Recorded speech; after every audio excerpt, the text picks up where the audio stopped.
We are buying a flat in London in our 20s. I think the average age of a first time buyer in London in 2024 was like 35. So this is obviously a huge achievement for us. And today I'm going to be sharing with you exactly how we did it. Sorry if the lighting in this video moves a lot, by the way. Maybe shouldn't have sat here. Also, if you see me looking over here, I've got my laptop just with some notes that I want to share with you. So that's what I'm looking at. Hi, my name's Rachel. I'm 29 and I'm a software engineer in London. I've been in my current job for 4 years now, and my partner who I'm buying this property with is also a software engineer, and he's been in his profession for 7 years. So we have been saving for a long time for this. Obviously it does make it a bit easier to save when there are two incomes coming into the household. Also, we did not receive any financial aid from any family or friends. We have saved every penny of this ourselves. So I'm going to share with you all our tips and tricks for saving to buy in London, including spending habits, what type of accounts we use, low deposit schemes, and how to be consistent in saving. I really feel like the lighting is not doing it for me right now. I need like a hat. Also, just a small disclaimer, this is not financial advice. I am not a financial advisor, nor am I an accountant. You should always do your due diligence.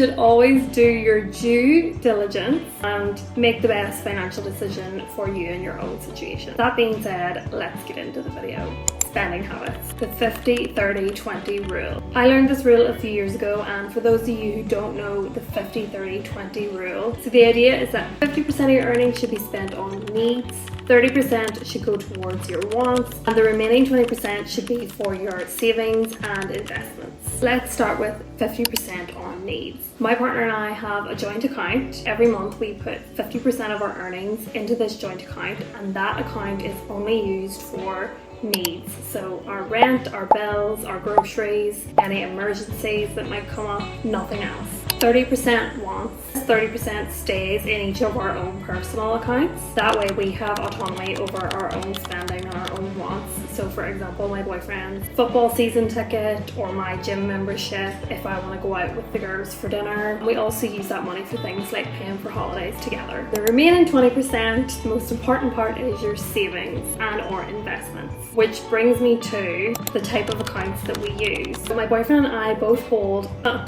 can't let this light. So my boyfriend and I both hold a Help to Buy ISA account. If you don't know what a Help to Buy ISA account is, or you've never heard of it before, a Help to Buy ISA is a government scheme where the government contributes a 25% bonus on top of your own savings as a free grant towards helping first-time buyers save for a home. It is a tax-free savings account, and you can earn a bonus of up to £3,000.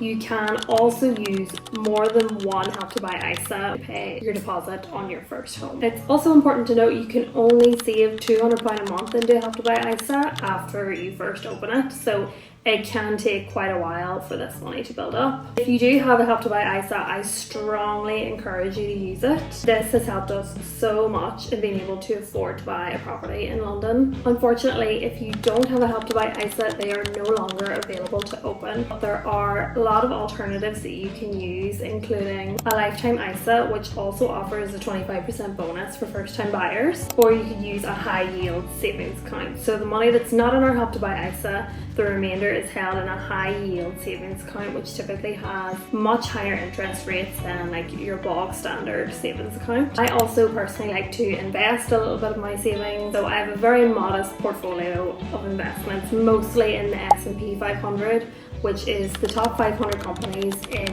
the USA. And you can let me know if you want a separate video talking more about investments and how I got into it. Low deposit schemes. It can be really daunting to feel like you have to save between 10 to 20% for the deposit on your first home. But there are a lot of low deposit schemes out there, and also a lot of lenders now will do a high loan to value mortgage. And what that essentially means is they are accepting anywhere from around 5% for deposit for first-time buyers. Obviously, the more you save, the higher deposit you put down, the lower your monthly mortgage payments are going to be. You really have to weigh up what makes sense for you. Obviously, if you can save between 10 and 20%, that's brilliant, but you certainly don't have to now. They are actually talking about bringing out no deposit schemes in the future, but I don't think that's been confirmed yet. I'm just going to do this, I think. Do you know what? Let's just Staying consistent. Staying consistent with your savings can be really difficult, especially if you don't have a grip on your finances yet. The first thing to consider would be to try and break down any debt that you currently have that may be impacting your credit score, as this may also affect your ability to get a mortgage. Any high interest debt on things like credit cards, you should really work on lowering or trying to pay that off as much as possible first. After that, a good idea would be to set up a direct debit into your savings account on every payday. So as I mentioned before, we put 50% of our earnings straight into our joint account. That is done by direct debit on every payday. We also put £200 each into our Help to Buy ISAs, as that's the maximum that you can put in every month. That is done by direct debit, so it all happens automatically. We don't even have to think about it. And the remainder of that 20% is sent directly to our high yield savings account. I also put a very small portion of that into my investment portfolio, which is also done by direct debit. And if this all seems a bit daunting and